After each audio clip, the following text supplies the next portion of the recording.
This is Story Recapped. Today, I'm going to explain a sci-fi, drama, and romance film called Bliss. Spoilers ahead. Watch out and take care.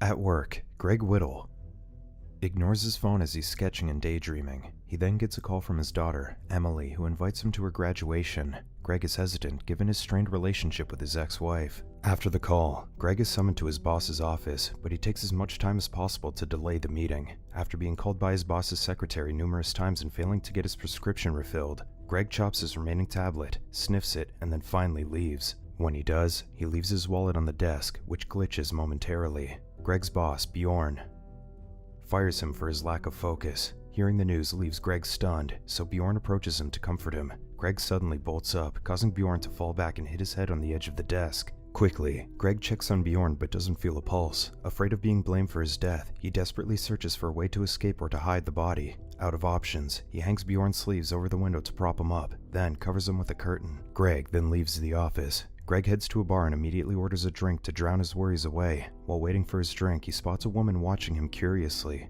The woman waves her hand a few times, making the bar momentarily muffled, then flickering the light. When he notices what she's doing, the woman suddenly claims that he's real, much to his confusion. The woman then approaches him and demonstrates how she can telekinetically topple the busboy's tray. She then introduces herself as Isabel.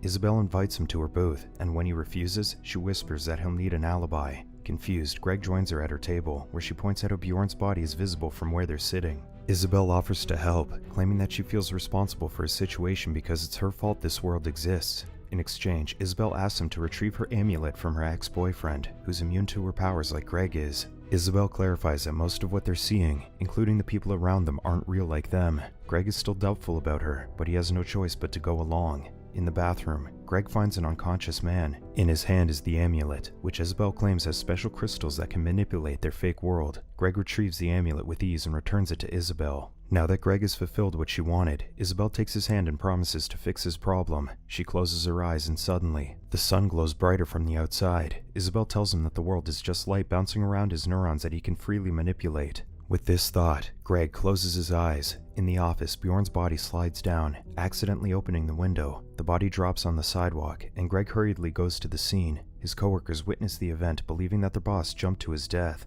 Isabel quickly pulls him away, gladly proclaiming that Greg's alibi is now sold. While walking, Greg realizes that he left his wallet, but Isabel discourages him from heading back to the office. She insists on letting his coworkers give statements to the police since Greg might act suspicious if he gets interrogated. Greg watches the news report on Bjorn's death in an appliance store, claiming that the police haven't ruled out foul play yet. Isabel then sells his phone to get rid of it. Isabel takes Greg to a community on the side of the bridge, where she assures him that he'll be safe until the case closes. Greg wants to go home instead, but with all of his money, keys, and ID left behind in his wallet, he can't return to the motel that he'd been staying at. He clarifies that he was staying at a motel because he recently got divorced. Isabel encourages him to just return to his life once it's safe. That evening, the news reports that the police finally ruled out foul play in Bjorn's case, so Greg is free to go back to his life. Isabel questions how eager he is to leave, so Greg decides to stay for dinner to show appreciation for her hospitality. Greg laments that Bjorn was a good person, and Isabel empathizes with Greg's feelings, though she again insists that Bjorn wasn't real. To show what she means, she gives him a lighter and dares him to light candles a few feet away. When he successfully does so, she challenges him to do it without the lighter. Greg is astounded that he has similar powers to Isabel's.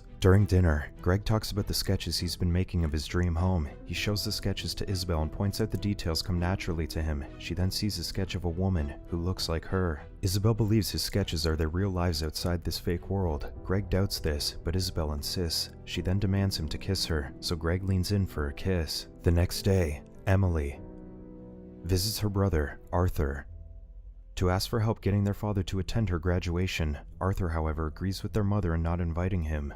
Emily still believes that it'd be good for their family to reunite, reminding Arthur of their father's bond with them. Still, Arthur brings up the many times Greg lied to them. Greg spends the day with Isabel, who shares the yellow crystals with him. They use their powers to punish bullies in the roller rink, and with Isabel's influence, Greg starts enjoying causing chaos. Greg no longer feels any guilt after taking down everyone at the rink, and even steals coats and hats before leaving. They witness police arresting someone from the roller rink, and Greg oddly sees himself riding in the back of the police car. Suddenly, Greg finds himself in the police car while a homeless couple stands on the side of the road where they're supposed to be. Greg and Isabel are processed in the police station, but are eventually released. While heading to a fast food restaurant, Isabel spots a car pulling up to talk to women for hire. She talks to the person in the car while Greg picks up their lunch. When Greg notices that he doesn't have enough money, he checks outside for Isabel and is surprised to see her get into the car and leave.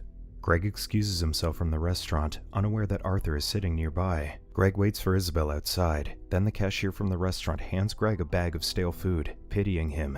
Finally, Isabel arrives and he shares the food with her without question. At night, Isabel leaves Greg by the street while she meets up with her ex-boyfriend, Kendo, to refill her amulet. While he's waiting, Emily finds him and tearfully asks him to come with her, but Greg insists on waiting for Isabel first. Isabel sees Greg talking to Emily, so she tells Kendo to hurry up. Greg promises Emily that he'll attend her graduation, but she reveals that her graduation was 2 weeks ago. Seeing that her father is confused, she leaves him her number at the back of her graduation photo. Finally, Isabel returns and tells him to forget about Emily, since she's not real. She invites him to continue having fun, but Greg decides to return to his old life. Suddenly, a van pulls up, and the man inside taunts them. Seeing that the guy has a gun, Greg decides to take the yellow crystals. Greg telekinetically makes the van collapse in on itself, but Greg vomits after using so much of his power. He wakes up in Isabel's tent in the morning, but he doesn't find her anywhere. Greg collects his sketches and leaves. He calls Emily from a payphone but only gets her voicemail, and later, Isabel worriedly smokes until Greg returns. She berates him for leaving her, but Greg defends that she wasn't around when he woke up. While both of them were away, someone had taken the crystals. When Isabel learns that Greg also took his drawings, she accuses him of wanting to forget about their relationship. Her suspicions are strengthened when she finds Emily's photo in his pocket. Greg defends that he didn't see Emily, but Isabel weeps. She stresses that this world is not real, but he's getting dragged back into the illusion. Tired of her hysterics, Greg suggests that they shouldn't see each other anymore. Isabel stresses that they're soulmates, so they can't be apart, but Greg highlights that she's the only one feeding him these beliefs, and he doesn't believe her claims that the world isn't real. To prove to him that they're in a simulation, Isabel takes out the blue crystals that are supposed to eject them. They need 10 crystals each, but they're short by 4 crystals. Desperate, Isabel takes the risk. She puts the crystals into a device and instructs Greg to put in his nose. He hesitates, but does it anyway, and suddenly, Greg wakes up in a lab with a tube in his nose, connecting him to a machine known as the brain box. Isabel gets up from her seat, telling the personnel who calls her Dr. Clemens that Greg got attached in the simulation, so they intentionally ejected themselves from it. The attendant walks up to Greg, calling him Dr. Whittle, and detaches him from the brain box. Isabel explains that all the other people they saw in the simulation were fake, except those sitting with them in the machine. The couple heads out, and Greg is stunned to see that they're in a large, peaceful facility. Some people appear like holograms, and Isabel explains that it's a system called telepresence.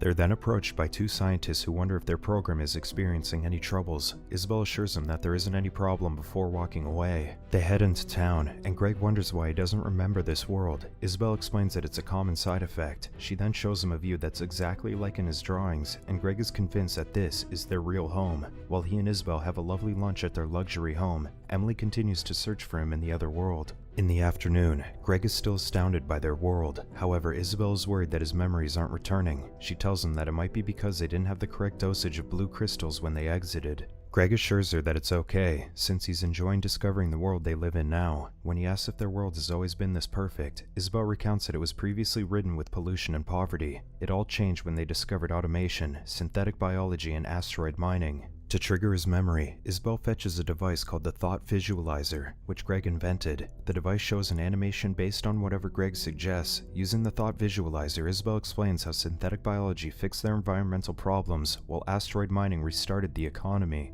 The man who started asteroid mining shared his wealth with everyone, and soon they created automated robots who did the tedious tasks. With all the money and time, people could explore their passions. Still, humans got so used to their spectacular world. To truly appreciate how good their life is, Isabel believes that people should see how bad it could have been. This is why she invented the brain box, which puts them in the simulated world. Greg agrees, given how much he appreciates their world now after believing the simulated world was real. Greg wants to stay longer, but Isabel insists that they return and fix their simulation. After a while, he convinces Isabel to stay one more day. The next day, they attend a soiree where the scientists and artists get together. They meet with Dr. Nye, who is excited to meet the two and compliments Greg's Thought Visualizer. At night, Dr. Nye approaches Greg and raises his concern over Isabel's project. He warns Greg that Isabel's reputation is on the line, and when Dr. Nye leaves, Isabel asks Greg what they talked about. concerned that his face looks worried. Isabel then rants that everyone is making fun of her. Greg tries to assure her that he believes in her. While they're leaving the party, Emily appears from the balcony, looking down at her father. A police officer warns Emily not to approach him since his reaction is unpredictable. The next day, Greg takes a morning swim and finds Isabel stressed over the project. She insists that they need to go back to the brain box, but Greg argues that they have enough data to publish the project.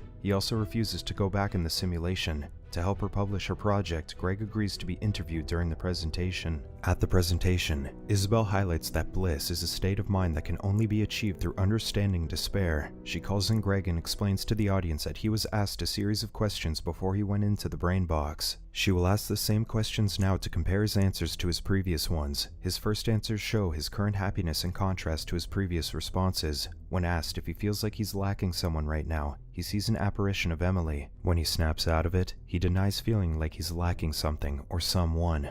The presentation is a success. Dr. Nye promises Isabel that he'll submit her thesis to science magazines, hoping they'll put it on the cover. He also suggests that she might receive a chair position from the committee in the future. Excited, Isabel searches for Greg. Greg, however, gets lured out of the party by the apparition of Emily. While he's following her, their prestigious venue is suddenly littered with graffiti and trash. Emily finally talks to him, confirming to Greg that she's real. She stresses that she's his daughter and that he's not thinking clearly. Emily explains that she found him in Isabel's tent and took the yellow crystals, which she returns to him now. Suddenly, the party downstairs becomes rowdy, and protesters appear. Greg clings to Isabel's explanation that his brain is just having echoes of the simulated memories. Emily insists that he has to choose between which world that he wants. Greg suddenly hears Isabel calling him, and when he turns back, Emily is gone. He heads downstairs to find the party in chaos. Greg spots Isabel in the crowd, and to get to her, he takes one yellow crystal to telekinetically part the crowd. He pulls Isabel out of the party, and they see the simulated world mixing with theirs. Isabel insists that they have to fix the brain box.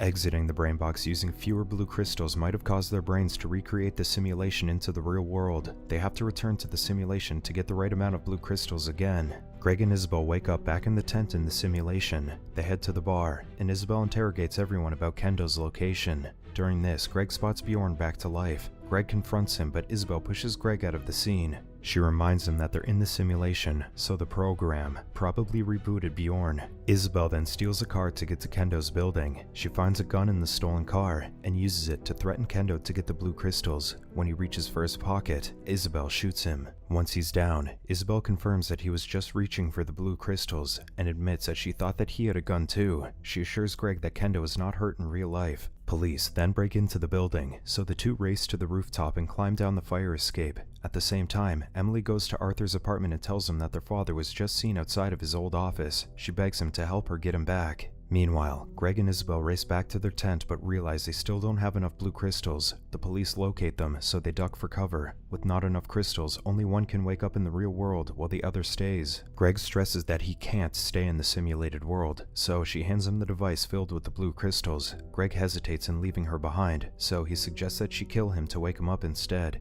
Isabel confesses that she's not sure that it will work. Isabel weeps, guilty of creating the simulated world that they're stuck in.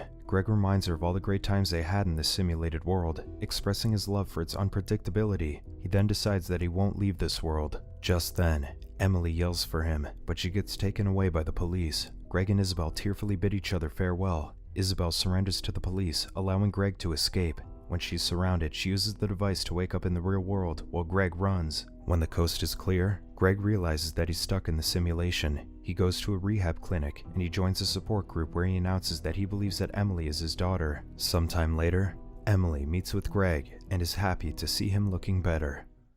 Subscribe to watch more videos like this. Turn on notifications. And leave a like, it really helps the channel out. Thank you for watching.